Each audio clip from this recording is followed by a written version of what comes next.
Perfect. Okay, 3, 2, 1. Welcome everyone to QuickBooks Online Update Quarter 2 Year 2023. This is your advanced webinars by Hector Garcia. You can check on the description in the chat section. You can check for the link to the slides. If you want to download the slides or have access to the slides, you're welcome to have that. We're going to go ahead and get started. So really quick before we jump in and get started, about other webinars that are going on in my life in this particular month. We have 2 webinars about ChatGPT back to back. We have one webinar on Friday, April 21st, 12 p.m. through CPA Academy. This is going to be sort of an introduction to ChatGPT for accountants, the ChatGPT and artificial intelligence for accountants. So make sure you check that out. That link would be in the slides. And also the week after, on April 28th, that's going to be through my own platform, through Zoom. I'm doing sort of like a part 2, almost some similar content as the first one, but more diving deep into practical examples of how I'm using ChatGPT myself in my practice as we speak. So that should be exciting. This is obviously been the topic of conversation all year. A lot of you guys are accounting professionals, have probably heard about ChatGPT. I've been putting off, getting deep into the weeds of it until after tax season. So now that is April, this is probably best time to dive deep into it. So we'd love to know if any of you, just put in the chat, if any of you are looking forward to attending any of these ChatGPT sessions. So just put there, yes, looking forward to, or no. I would love to see how many people are just ignoring the whole ChatGPT thing altogether. Anyway, let's get right into it. The stuff that we're going to cover today, table of contents. First, we'll talk about some Intuit and industry related news. So we'll go through like some of the things that have going on in the last quarter or so related to like the QuickBooks Intuit world. Then we're going to talk about 2 features in QuickBooks Online Accountant Edition in the Accountant portal of QuickBooks Online. Then we're going to jump into all the things available in all versions of QuickBooks Online. So like Simple Start, Essentials, Plus, Advanced, logging as an accountant, not accountant. That's going to be covered in there. There's a couple of new things to discuss. And the last will end it with the new features in QuickBooks Online Advanced, which have all been in the reporting side. The QuickBooks Online Advanced reports are getting fast, incredibly great. They're adding new features almost in a monthly basis, and every new feature sort of tops the next one. So we'll discuss that as well. So let's get right into it. No pun intended. Let's talk about Intuit QuickBooks related news. So the first big news, and this happens every year, is QuickBooks Desktop 2020 will end support on May 31st of 2023. What that means essentially is your QuickBooks Desktop 2020 will continue to work.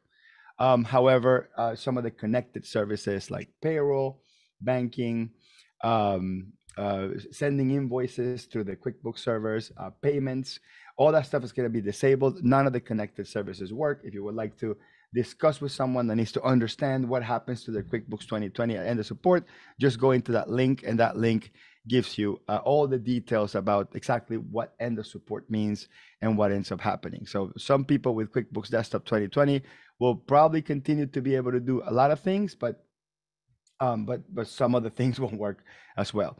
Next big announcement is QuickBooks Connect basically confirmed that they will do another conference again in ARIA in Las Vegas, November 14th and 16th. So last year, the QuickBooks Connect conference was in December, like second week of December, I believe. And now they're doing a second week of November. So very similar time frame, exact same location in Las Vegas. I went last year. It was absolutely phenomenal.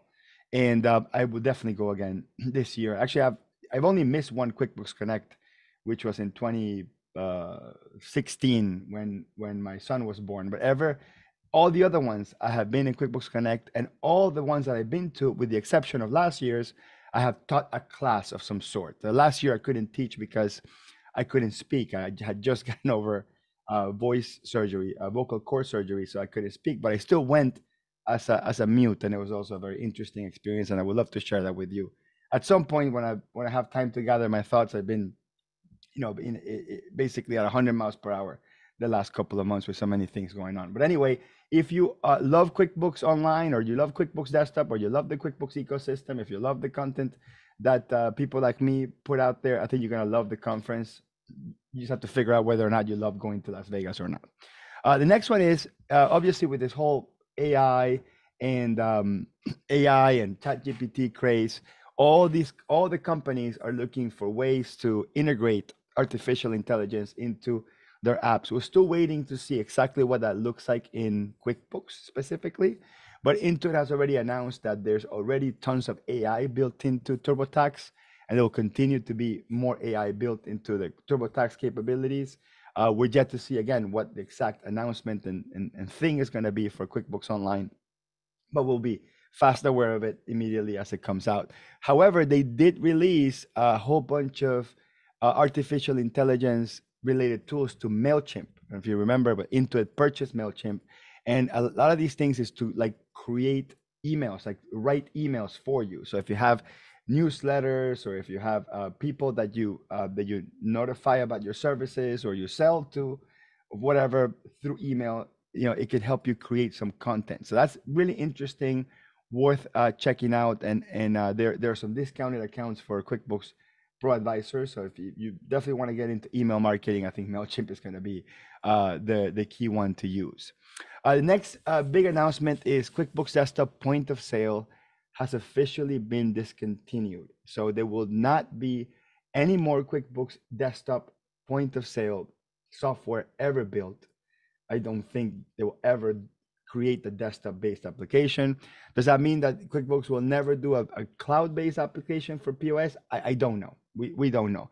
But what we do know is that Intuit has reached out to Shopify Point of Sale and help them build or perfect their QuickBooks Desktop integration, and also a migration support. So QuickBooks Desktop Point of Sale users will be able to contact support. I don't know when these people will be ready for that, and they will help them migrate the customer list, item list, that sort of thing. I doubt you'll be able to migrate history. I think history is probably just still going to be stuck in your old desktop database, but from the perspective of continuing to operate your store, through a point of sale system, you could use Shopify point of sale, which will be great for companies that are already selling online in the first place. Okay. The next one is Intuit released this thing called the Small Business Index. Okay, and I don't find this very useful. I'm still pointing it out because they've done pretty good in their marketing to point it out, but it's something related to employment, whether we're losing employees or gaining employees. And the only thing that just kind of jumps at you here when you see it is, well, it looks like, some employees are moving from the West Coast to kind of the East Coast, with the exception of like the Mid East. So I don't know. There just really isn't that much useful information on this thing.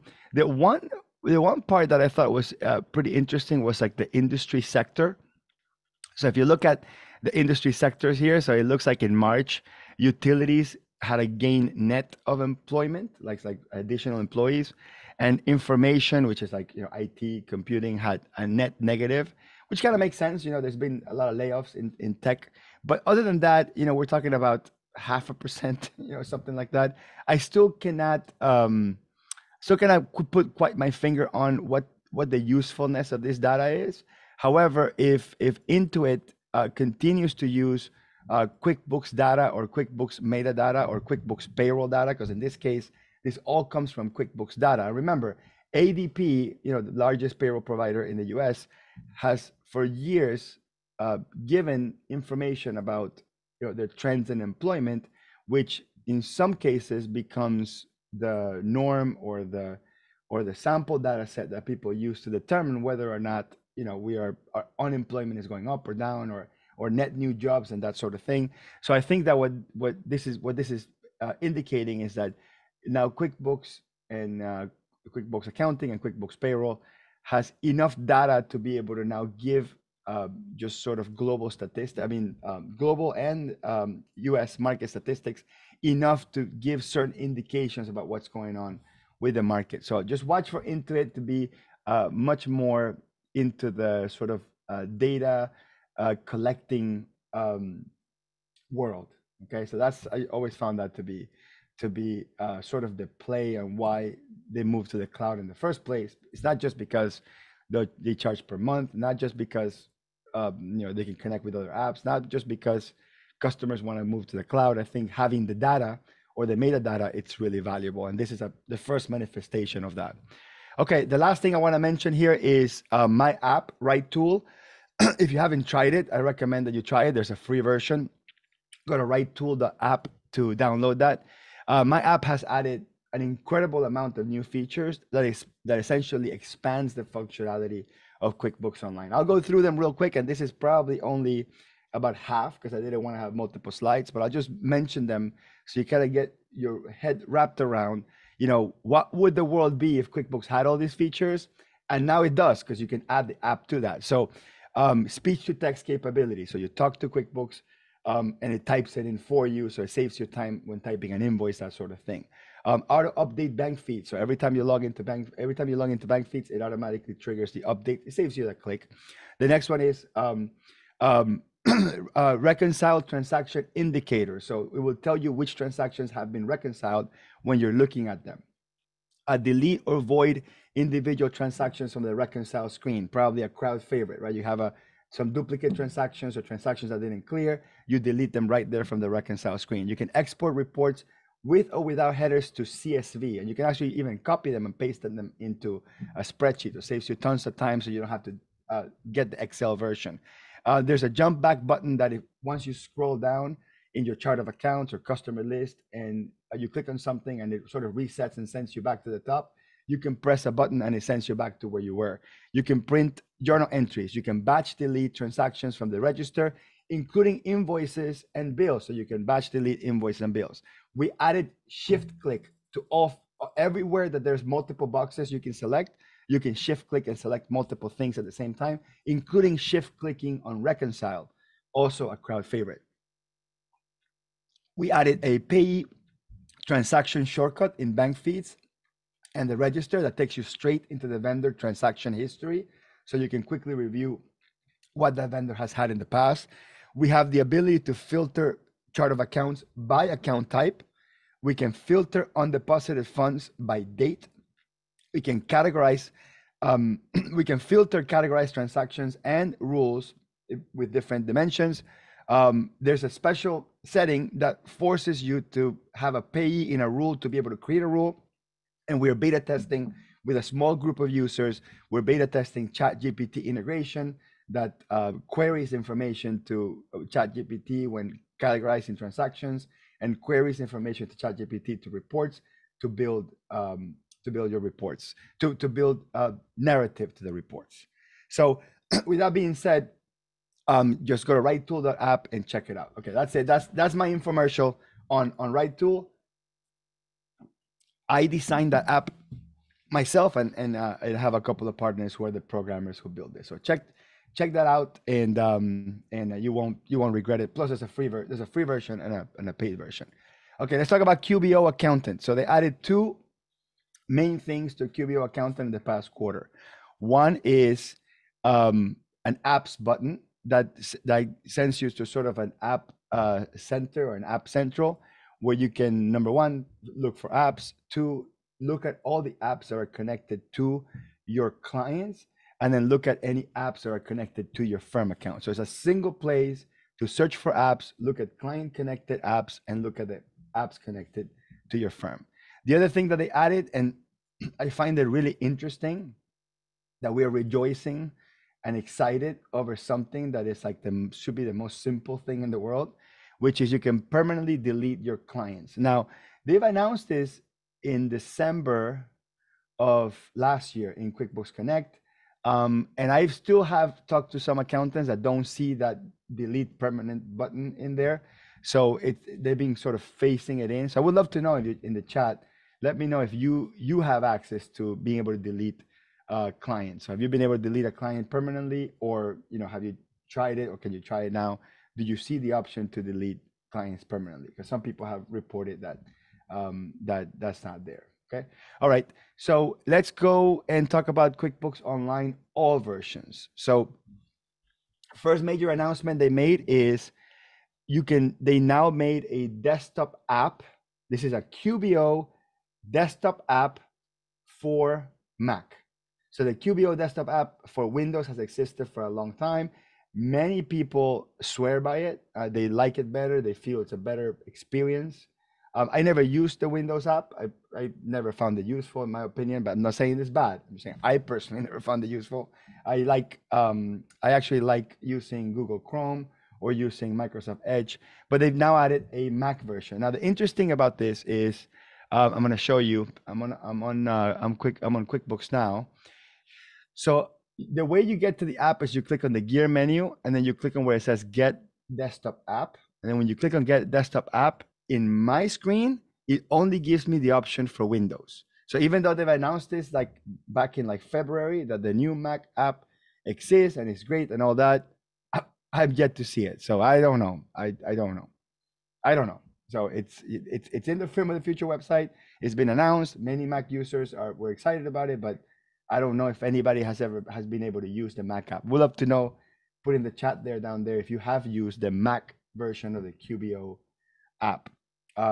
Anyway, let's talk about a new feature this is kind of a silent new feature because they've been sort of adding components to this feature in the past couple of months. I would say starting to see this screen maybe like 4 or 5 months ago, but they've been adding stuff to it. So I want to go into this screen so we can explore it. So I'm going to go into QuickBooks Online here, and then I'm going to go into expenses and then into bills. So it's a new section that all it does is deal with bills or bill related transactions. So first thing you'll see when you first log into it is for review. Now for review is going to be bills that you upload or receipts that you upload through the receipt section of banking that have been marked as bills. Now there's multiple ways to upload a bill through here. So you can go to add bill up here on the top right, and then you can click on create bill or create recurring bill. That's a normal bill creation process. But if you click on upload from the computer, what you essentially you click on upload and you find a bill that you have in your computer somewhere. So whatever bill you have, I don't know if I have anything that would resemble a bill. We'll grab this thing here and click on open and upload. Let's do,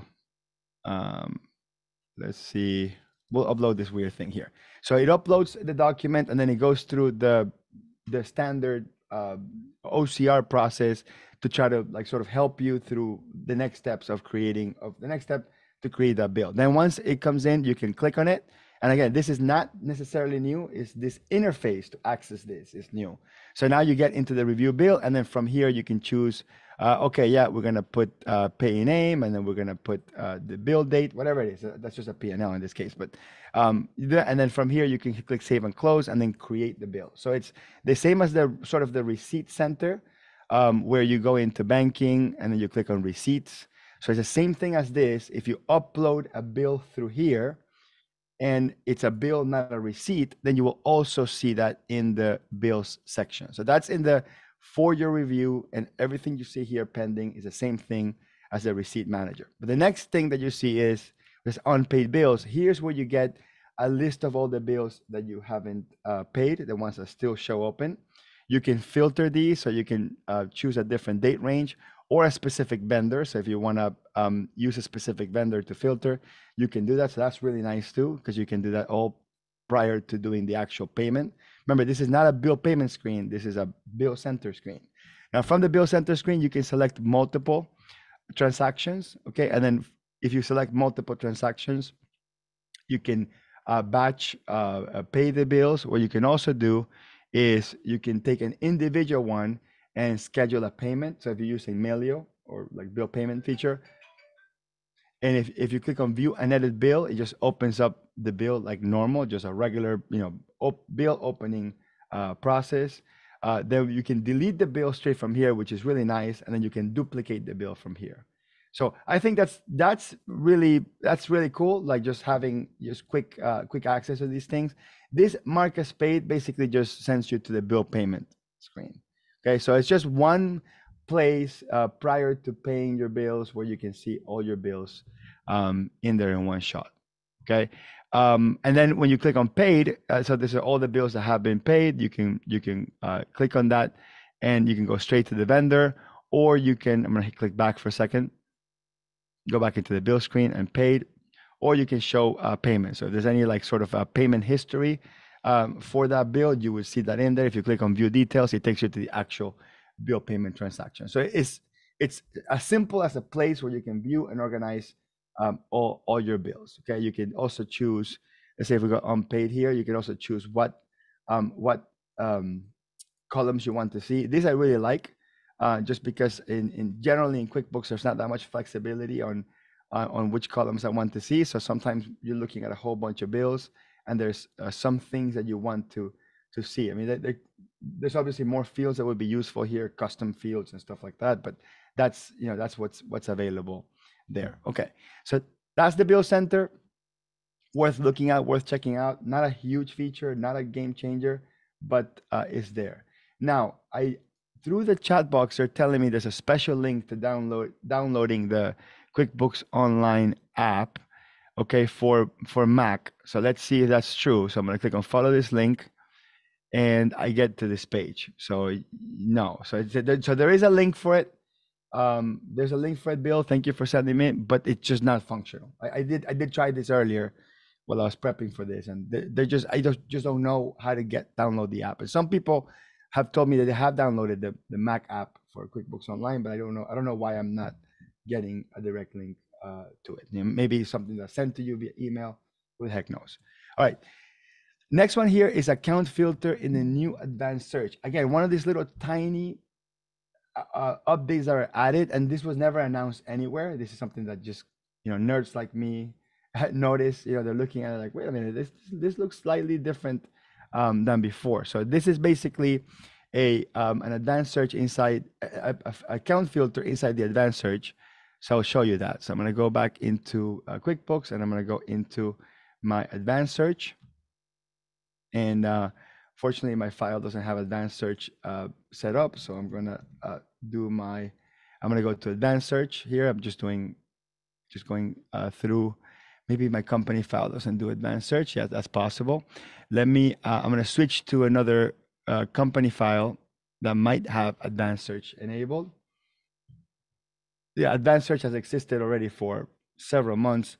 I'm not sure why some files have it and some don't. That's one of those things that, okay, we'll leave it at that. Okay, so here's the screen, the advanced search screen. A lot of you are going to be having that. Maybe some of your company files and some don't. But let's say I'm going to search a particular dollar amount. So I'm going to search for 100 and press enter, and then all the transactions of 100 show up here. But what's really nice here is I can filter by a particular account, particular account. So I go to accounts receivable. It's only going to show me transactions that are attached to accounts receivable. Go to accounts payable, only going to show me transactions related to accounts payable, and so forth. There's some additional filters here. For the most part, it's related to items, classes, and custom fields. But this little drop down for account filter, that's brand new. So I think it's useful. I mean, anytime you give me any sort of filter, I think it's useful.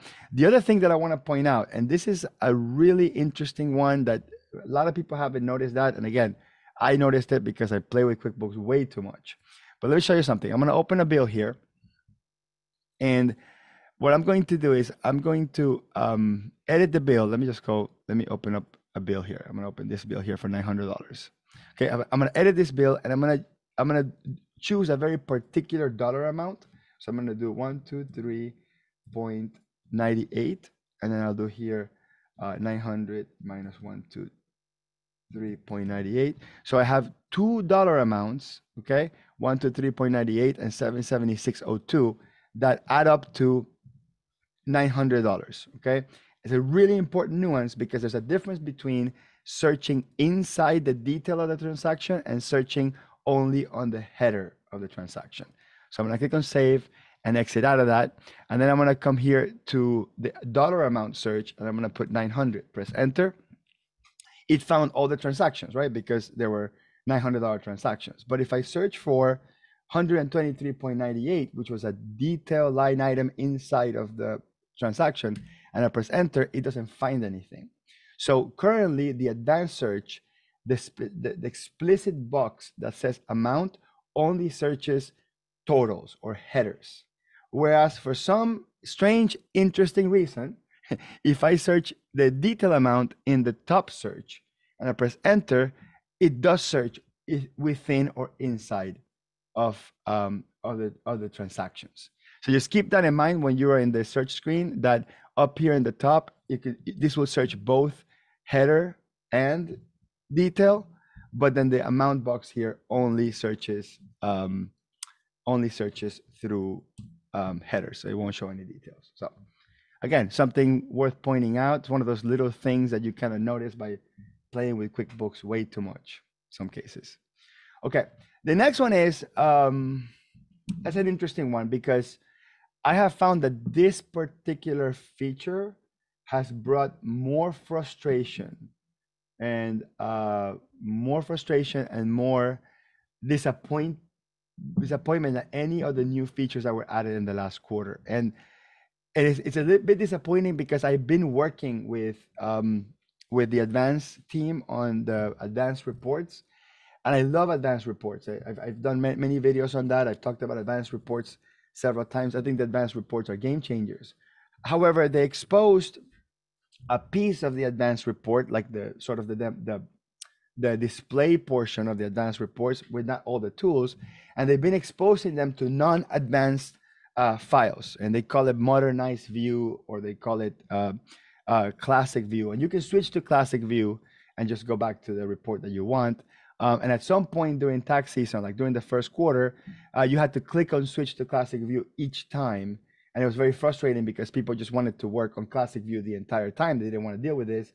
Now that they fixed it, I think accountants right now, as we speak, don't get modernized view automatically when they drill down. They only get it when they click on it on the report search, because it was opening modernized view on every drill down, and it was frustrating people because people didn't know how to use it, or it didn't have the functionality that they wanted. That being said, let's go to that. So I'm going to go back into QuickBooks here. I'm going to run a regular profit and loss report. And what was happening, and note, this might still be happening to non-accountant users, by the way, where they go into the P&L and they click on it. And actually, let me try that. Let me go to business view to see if under business view it's still happening. It was one of the major issues we have during tax season. So I click on a drill down. Okay, and it goes to a regular report. So I guess that they fixed it permanently where modernized view is not sort of forced onto you, which is great. Okay, so good. So we're back to the old reports. However, so now let me get you familiar with the new modernized view. So I'm going to go into reports. And then as I search my reports, you're going to start seeing some reports have this little tag next to it that says new enhanced experience. That's the same thing as modernized view, by the way. So you see all these things that say new enhanced experience, new enhanced experience, new enhanced experience. That enhanced experience, quote unquote, is the modernized view. So if you do go to one of these reports that have the modernized view or the enhanced experience, so let's say we go to transaction list by date, which is probably my favorite one, and you click on that, then you get to the new modernized view reports. By the way, quick side note: if you are a Right Tool user, and this works in the free version or the paid version, and you search for modernized view inside Right Tool, there's a list of all the reports that are already available in modernized view that you can see with any version of QuickBooks Online. So you kind of want to start playing with the modernized views, and you want to access all the reports that have a modernized view direct link. We've added them in there, and these are more than the ones that are showing on the screen. So through Right Tool, you can access them because Right Tool opens up everything that QuickBooks has. Anyway, so we are in the modernized view of a transaction list by date. Very first thing you're gonna see is the switch to classic view. Like, so if I click on switch to classic view, it's gonna send me to the old version of the report, and there's no button to sort of quote switch back to modernized view. So if I wanted to switch back to modernized view, I would have to go back into report and go find the report again. So this was transaction list by date. So that switch is only sort of temporary, it's not permanent. Okay, so now we're here, And a couple of things. Let me collapse the left navigation bar. Couple of things. First thing is we have a date range here in the top. Okay, you just pick that, and there's also custom date range. So you have that. That's pretty self-explanatory. Then we have the different columns. So right now we see transaction date, transaction type, transaction number, posting, name. These should be similar fields that we see on the old school, or on the old, in the classic view, in the old version of the reports. And if you click on customize on the top right of the screen, you're gonna get to see which fields are also available for you to turn on. So that little gear, actually, maybe it might be useful for me to compare both of them head to head. I think that could be contextual here. So I'm seeing the modernized view on one side, and then I'm seeing the regular view on this side. Okay, so you see the columns here: date, transaction type, number, posting, name, memo, description, account split. That is the same stuff that you kind of see up here. Okay, but this is not just a facelift of design. This is a complete just overhaul of the reporting system. So in the classic view, if you want to add more columns, you click on the gear menu, you click on show more, and then you pick and choose which columns you want to add. In the modernized view, the columns are already there. You just have to switch it from hidden to shown, and you just see the little eye there. So let's say you want to see a due date as the very first thing you want to see. So you're going to click on that little eye, and that opens up the due date, but now it's all the way to the right. Okay, so let's say you want a due date to be all the way to the left. You click and drag that to the top, all the way to the top like this. Okay, so, and then you see, hold on, due date. Wait, where's my due date here? Okay, it didn't go all the way to the top yet. Let's go some more. Okay, good. Let's go some more. Good. Okay, there we go. So I got my due date is my very first column. Okay, and I know that because I physically dragged it in there, and I'm also showing it. If you go back in here and you wanted to change the order of these things, you have to click on reorder columns, and then you have to do it from here. So it's not, this is not, where's my due date? So this is not a new functionality per se. You could do this with the classic reports as well. So I'm showing you just head to head so you know exactly what the difference is. So far, there really is no functional difference, okay? But I'm gonna X out of that. But now you have some really interesting possibilities when it comes to grouping and filtering. So let's say I only wanna show bills. So I'm gonna go to filter, click on filter, and then click on transaction type. And then under operation, I'm gonna click equals. And then under value, I'm gonna select bill, okay? And then I just click out of that, and then this is filtering and only showing bills. And I can also show vendor credits if I want to. So I can go in here, look for vendor credit, and choose that as well. So in this case, now I'm showing both bills and vendor credits. I'm not sure if there's any, but that's both. So that's both filters are in there. Another thing that's interesting is, and this I'm gonna X out of that, you can do everything but. So for example, if I wanna see everything but invoices, then I can do transaction type, operation, I can say is not equals, and then I can put here invoice or something like that, right? And then basically this will show me every transaction except for invoice. So that's actually just really interesting. You know, you have these options here. It's just really interesting how you can start thinking about how you work with reports. That's something you don't get with Classic View. So with Classic View, on Classic View, I click on customize, and I can go down to filter, and I can choose transaction type, and I can pick, in this case, I can pick bills and vendor credits. I can, but I don't have the option to do everything but. So I don't have that option, which just adds so much more sort of dynamism to being able to run reports. So again, let's do the same exercise here where we do equals, and we do equals. Let's leave it on invoices, okay? So now that we have everything in here, all the invoices, and we have the due date, now I can do some really interesting things, which is I can go into, let's see, group, and I can go to group, and I can group by month or something like that. Okay, so I'm grouping the transaction date by month, not the due date in this particular case. Or instead of doing the transaction date, I should be able to group the due date. Yeah, where's my due date here? My due date, I can group the due date by month as well. Okay, so I can group by due date. I can group by transaction date. So just really interesting stuff. I could also do it by quarter in this case. So I have my invoices grouped by due date for the quarter. So again, just stuff that you've never been able to do before in QuickBooks. Really, if you kind of think about it, you've never been able to do anything like this. And the advanced reporting module can do so much more. But it's just interesting nonetheless.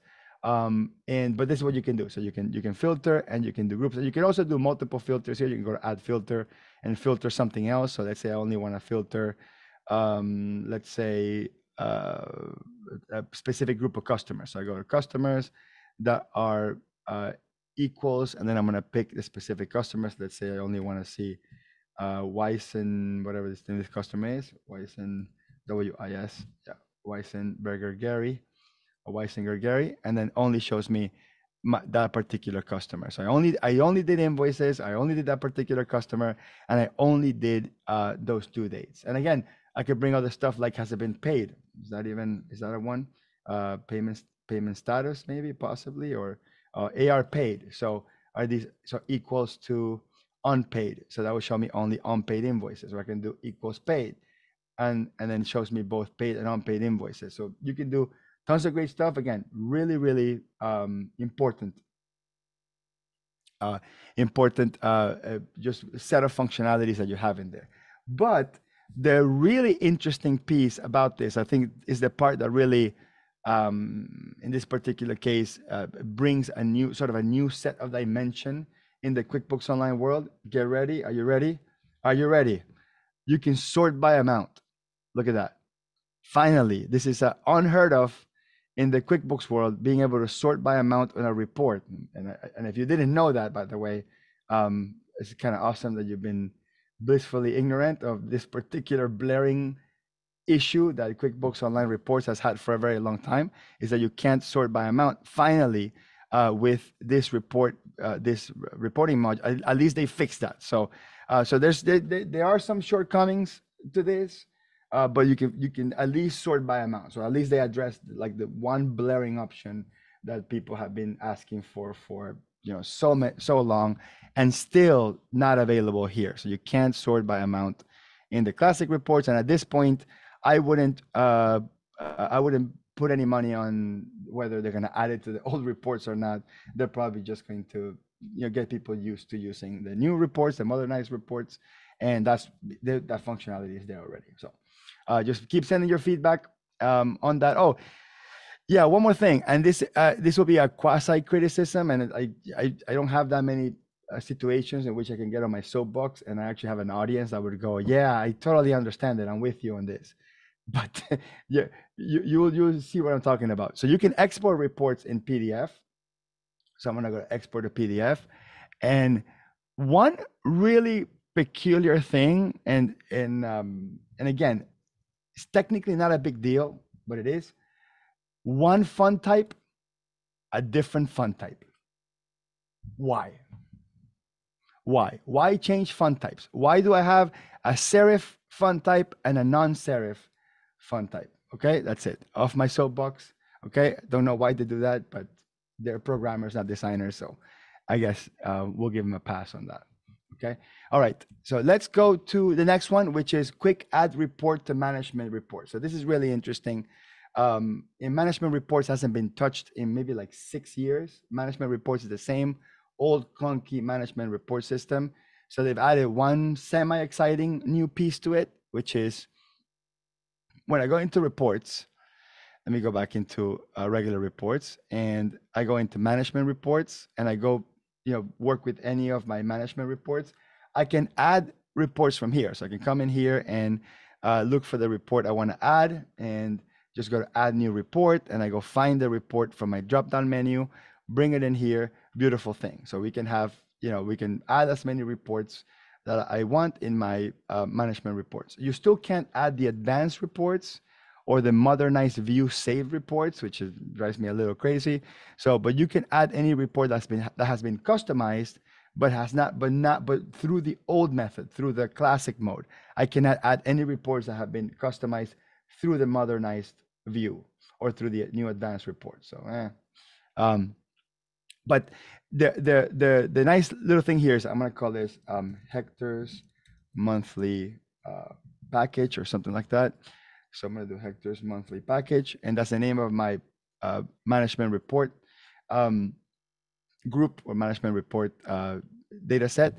And then once I'm going through my regular reports, basically what they added, it's a quick link to add it to. So if I want to add statement list, actually probably not a good idea, but open invoices, I click on the drop down menu here on the three little dots and then click on add to management reports.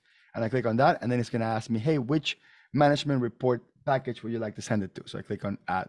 So essentially what this is saving me is not having to go into management reports and adding the report through the management report management module. You can do it straight from here. Okay, that's an improvement. Nonetheless, I personally don't use management reports. I've never really found them that useful. I actually like report groups better, just doing regular report groups. But if you use management reports, I think you're gonna like this feature. Okay, let's talk about QuickBooks Online Advanced. So some of the things, so everything we talked about earlier was advanced and regular QuickBooks, was accountant and regular QuickBooks Online. We'll talk about just QuickBooks Online Advanced. So these are the features that were added in Advanced. So one, the ability to export to PDF, believe it or not, that's new. Advanced reports have existed for about 1.5 years, and they just recently added PDF. Excel and CSV was available report, and also the ability to schedule and email a report. So those two things are new, and we'll show you all of them. The next one is the new stacked chart, which is really interesting. So we'll see what that looks like. And then the last one is hierarchical grouping. And by the way, I deserve a round of applause for saying hierarchical, because that's been one of the most difficult words for me to pronounce ever. I used to say hierarchical. Is and I forgot what it is. What is it? Hierarchical. Okay, hierarchical. Okay, I can say that. Okay, hierarchical.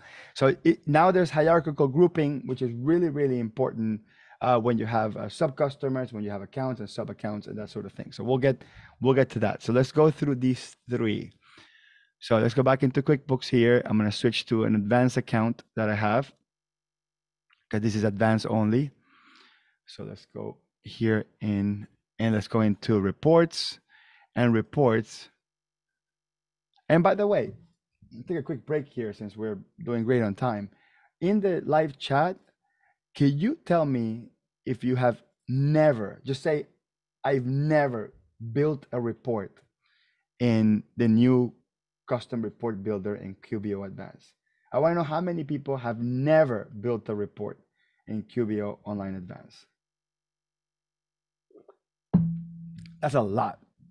That's a lot. That's a lot. And for this being a group of accountants and pro advisors, that's a lot of people that have never built it. And let me tell you something. I don't say this lightly, okay? And I know I'm a total QuickBooks fanboy. I know. And but I've had the street cred to tell you I have criticized QuickBooks and pointed out what's wrong enough so you believe me. Out of all the features that they ever added to QuickBooks Online, the advanced reports is the single most exciting one. And the best thing is that it works really well. And the best thing is I have personally worked with the product manager on this for over 1 year. It doesn't mean that I designed it. Doesn't mean I don't want to take any credit. I'm not taking any credit. But they run things by me. They say, does this make sense? Does that make sense? Does this make sense? And in many times they listen to me. As a matter of fact, out of anybody in QuickBooks that has ever listened to my advice, this is the team that has heard the most of my advice. So I have a particular place in my heart for this tool. I know it really well. I know it in and out. And I can tell you, I have built some really cool kick butt reports with this. Okay. Now, the bad thing about that is it's only available in advance, and that's only like 5% of the users. So yes, it's a challenge. Okay. Because if you don't have your company file in QuickBooks Online Advanced, or your customers are in Advanced, it might be challenging to sell this, from $85 a month to $200 a month if they come from Plus, to sell this just on the advanced reports. But I'm telling you, you might change your mind once you build a couple of reports with this. So I'm going to go through the entire process of building a report, and then I'm going to point out the new things that they added because there's just so many of you that haven't never even built the report. So I'm going to start with blank. So I'm just going to do it the sort of the hard mode. Okay. I'm going to start with blank and go to create. And I'm just going to start with a blank slate. Okay. Now, before we start with the blank slate on advanced reports, keep in mind that there is a report creation wizard that can give you some ideas if you already in your mind have an idea of what you want. So I know the report is related to sales somehow, right? So in my mind, I know it's a sales something report. So I can click on start report creation wizard and I can just type sales. And then it already will give you ideas of all templates available that you could build related to the word sales. So something with the word sales or sales receipts. So there's tons of ideas here. So let's go and pick one of these. So let's do sales by class last fiscal year. So we'll start with that. So that's sort of kind of like a starting point.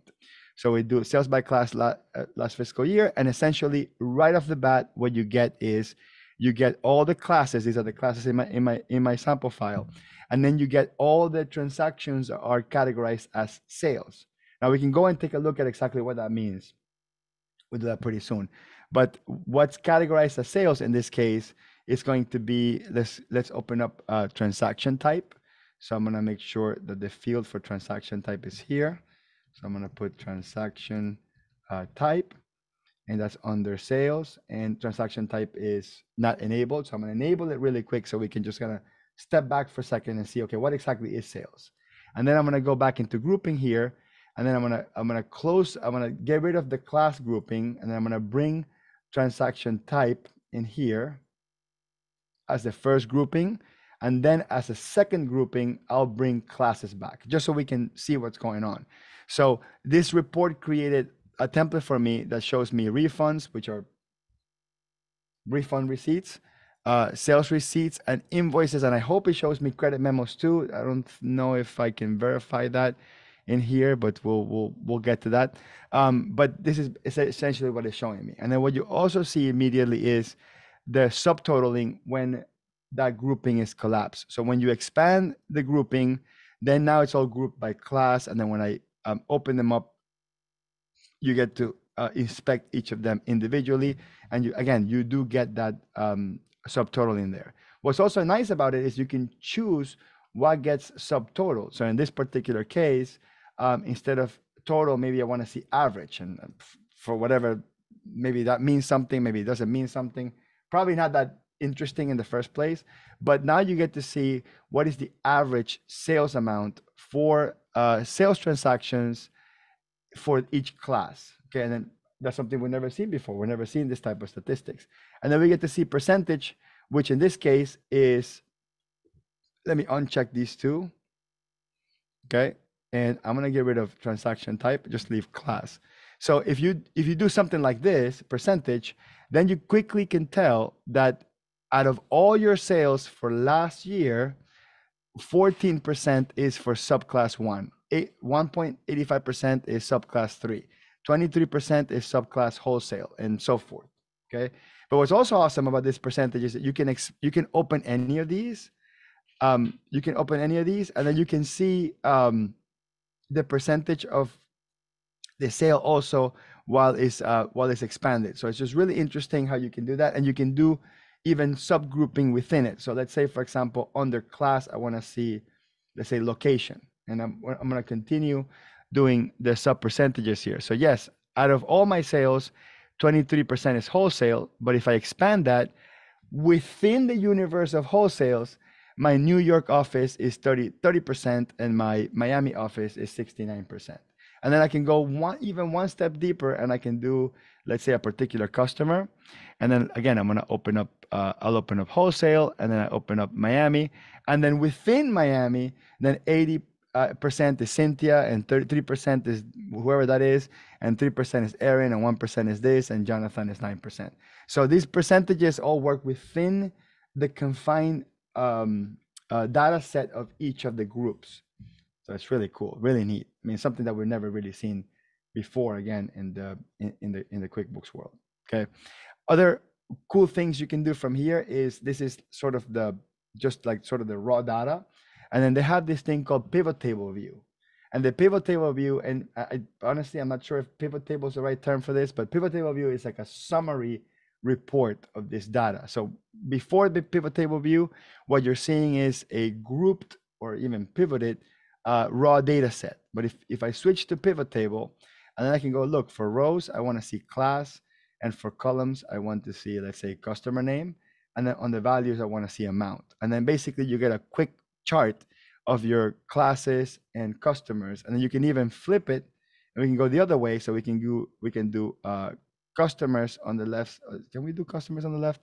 Let's see if we can do let's do location on the columns, and let's do customers on the left. So that gives you an idea for that. And then okay, and so that's basically a summary report that gives you, in this case, sales by customer by location in a summary table format. That's the pivot table view. If I click on that and disable it, it goes back into my detailed view.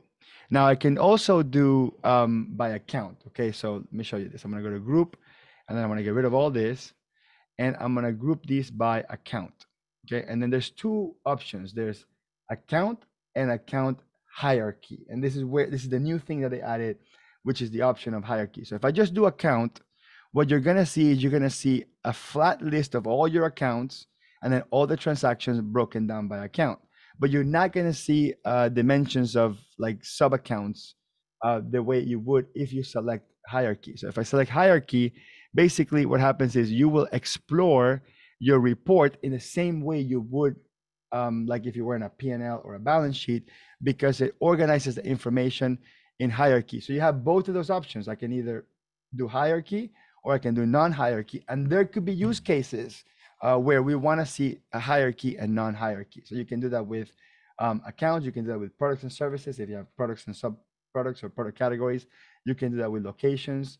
And you can do that with classes. So any of these things like customers, classes, locations, products and services, you can do hierarchy on them. The date has hierarchy per se, but that's just really sort of date grouping.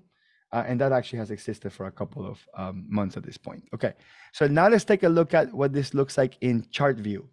So the same report, same exact report, I can see it now in a chart view. Let's look at this in trend line, for example. So you get to see that information in trend line. You get to see it in vertical. I probably don't want to do it by transaction date. It'll probably be better to do it by quarter. That starts giving you a little bit more, a little richer information. And then you can also split it. So I can split these. Let me just zoom out for a second, so you can get to see this drop down.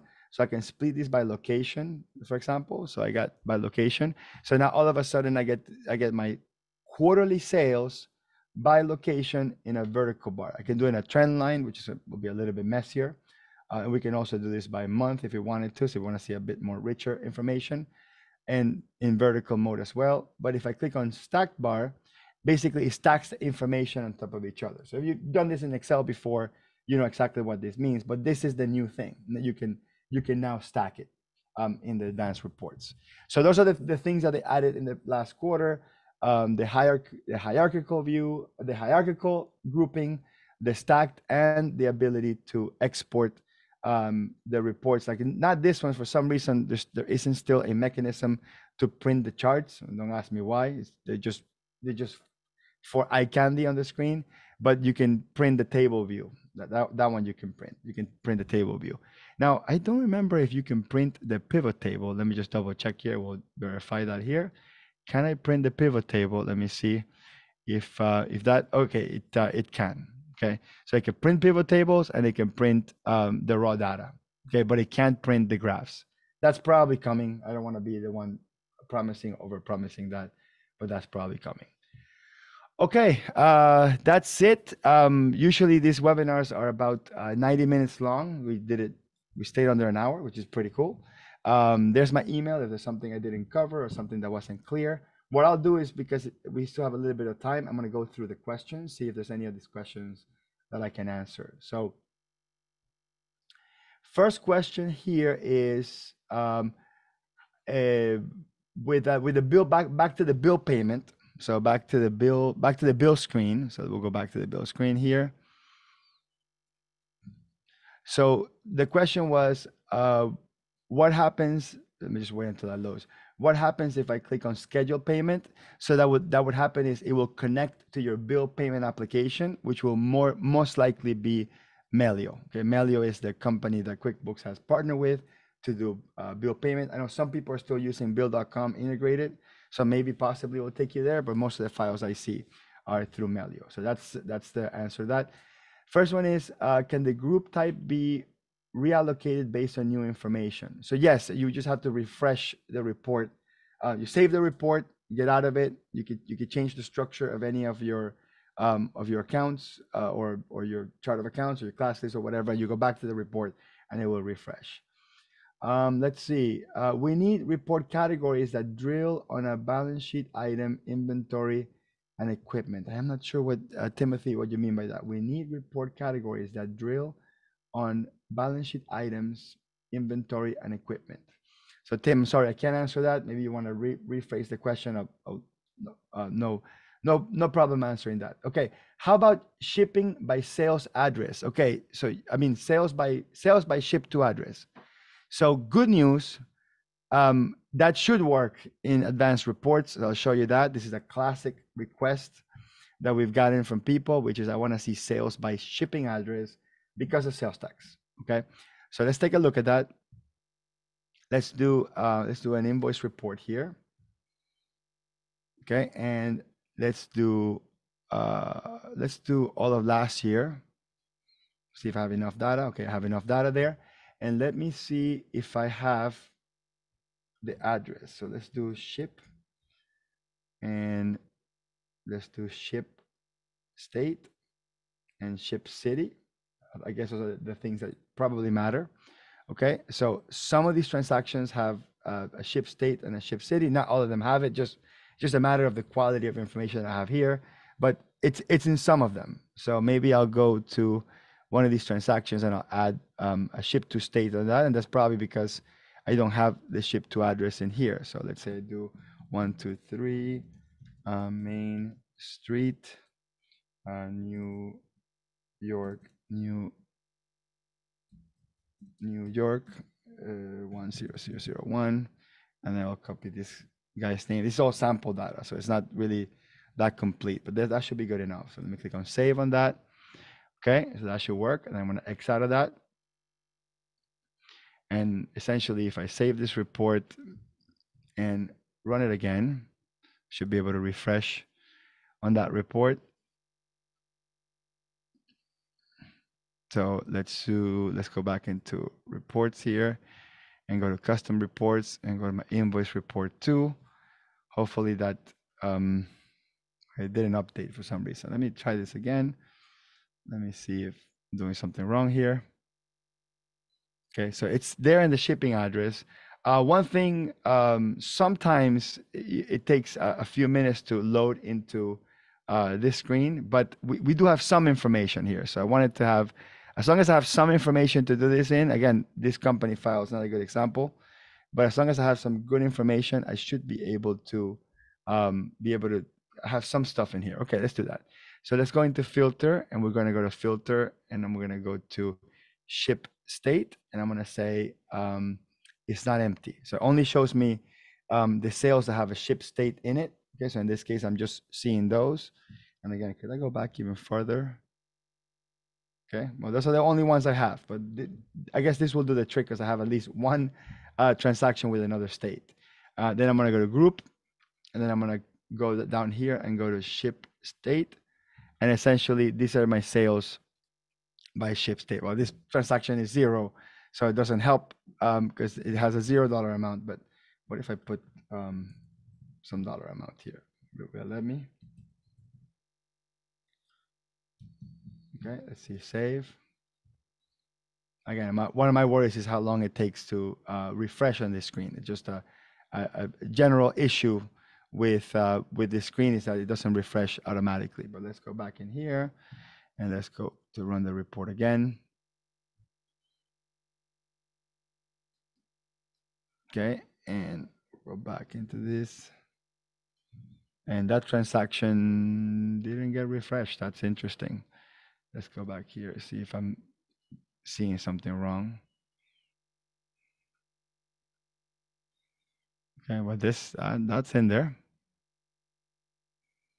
That's very curious.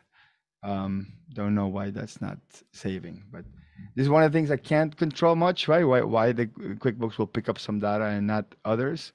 But once I'm sure they have to figure out how to get this stuff to read the information correctly and completely per se, because for some reason now that one transaction that said Minnesota wasn't showing. But so it looks like it's not reliable yet. So I guess that's the answer to your question.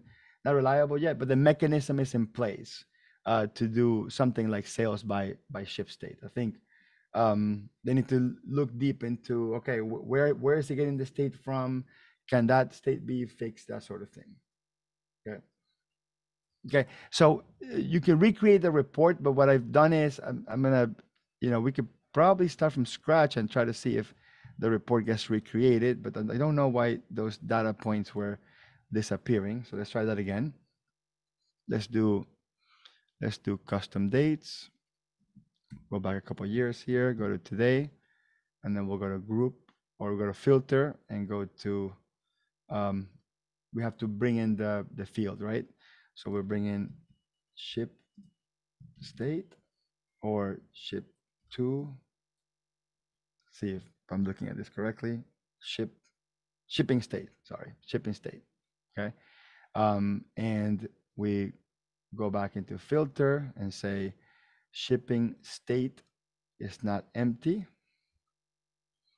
So I don't know what happened to my Minnesota one. It was looking beautiful before, but I went back and changed something and it's not showing up in there. So yeah, there's definitely a challenge on how this information gets read. I mean, look, this one actually has Florida spelled out, whereas another transaction might not have the word Florida saved out, or might have just the two letters. So definitely the challenge in place here is going to be quality of past data, because, and this is an issue that I've addressed with them, which is some people will put just the way you put information here, you can put whatever you want.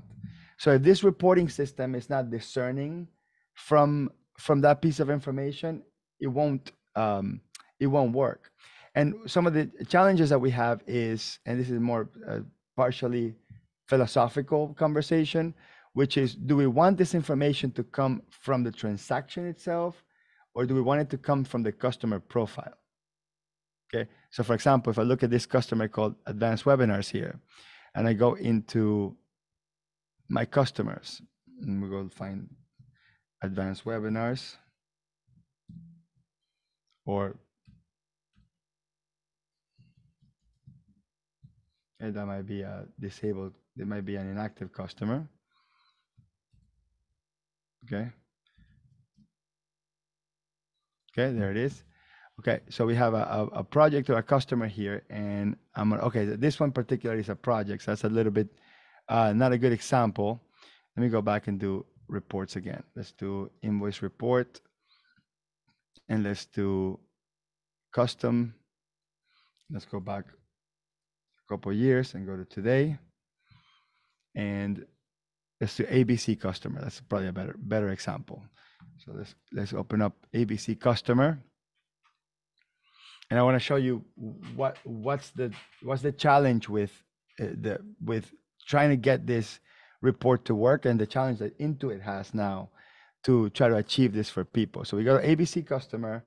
You are going to have underlying information in the customer contact information. So you're going to have stuff like shipping address, billing address. So let's just do 123 Main Street, and we'll do Miami, Florida 33333. And then for shipping, we'll do 456. And then we go New York 1001. Okay. So this is the customer record now, not the actual underlying transaction. So when I go back into this transaction is being read, is reading the shipping address that's in here, not necessarily the one that's in the customer record.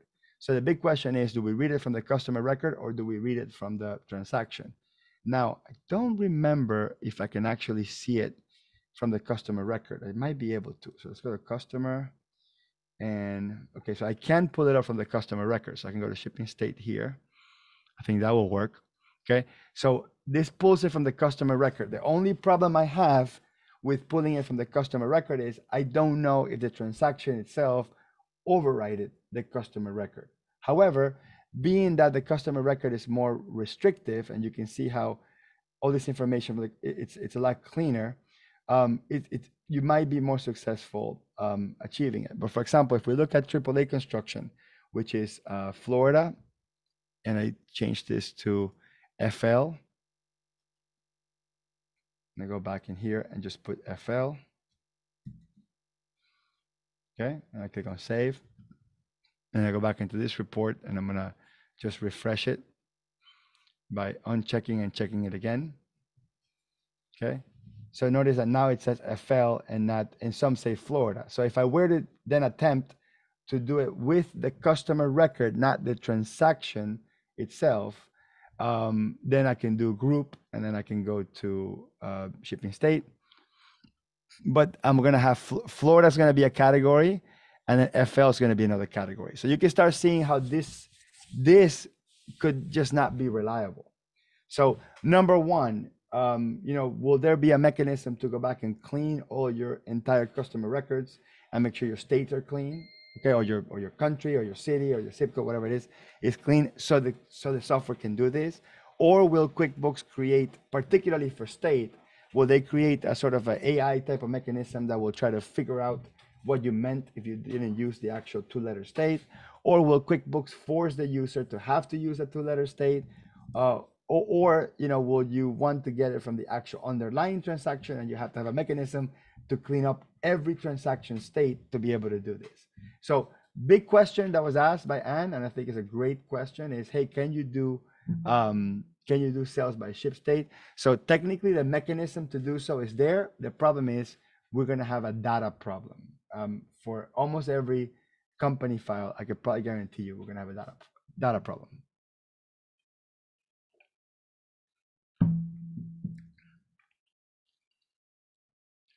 Okay. All right. See, I don't have any more questions. Can you build a report that shows the total quantity by product on outstanding estimates? Can you build a report that shows total quantity of products for outstanding estimates? I would say yes. Let's see. Let's build that. So let's go and do a report. Let's do a new report from scratch. We'll do blank. And then we'll start with, let's add columns from scratch. And then we'll go to estimates, or estimates even here. Okay, yeah, estimates are here. And you want to see for products. Okay, so we can do, in this case, would be product and service. Okay, product and services. And then you wanted to see quantity, was it? Quantity and dollar. So we're gonna go to quantity, should be here somewhere. Quantity, and then we have in this case, the rate or the amount line. I guess either one could work. Okay, I like ledger amount. That's not there, so let's just do amount line here. Okay, and so these are basically all of them. And then let me do custom dates. Then we'll go back and put multiple years worth of that. Okay, so these are all my estimates. And then what I can also do is, and you want to do it, you specifically said that are outstanding. So it's like an estimate status of some sort. Is that even here? Estimate status, there we go. So yeah, we have accepted, pending, and your specific one said outstanding, not rejected. I assume that's pending. Okay, so then I can go here to filter, and I can go to estimate status, and I can do equals, and then I only want to see, in this case, I would say, yeah, pending. I guess that's the one, right? Lisa, is that what it is? Just put it in there. It's pending. Okay. So these are all my pending estimates, and then I guess at this point, I can then group it by maybe by customer or product and service. I can go product and service, and there we go. So these are all my pending ones. And I can do one more. I can do add filter, and I can do product and service, and I can do it's not empty. That way it only shows me items. So this would be a list of all my items inside estimates that are status pending. So Lisa, did that work for you? Okay. Don't leave me hanging, Lisa. Okay, there you go. Good. Okay, good. So, so yes, it's a bit, so again, a bit disappointing that it doesn't read your mind and it can't do exactly what you want. And this issue with sales by state, it's a real issue. We have addressed it, and I don't know what they're gonna come up with solution-wise. It's a complicated one. It's a lot of data cleanup, but almost every field that QuickBooks has is available, and this weird request of estimates for pending estimates, items, quantity. This proves that the report's really powerful. Okay, I don't see any more questions that I can answer. I mean, there's a lot of questions that I can't answer, but I see a lot of questions that I can't answer, but the ones that I could, I did. So anyway, again, thank you very much for attending. I'll post the recording on YouTube in the next couple of days. And there's my email if you need to reach out to me for whatever reason, and I'll see you on the next webinar. Thank you very much.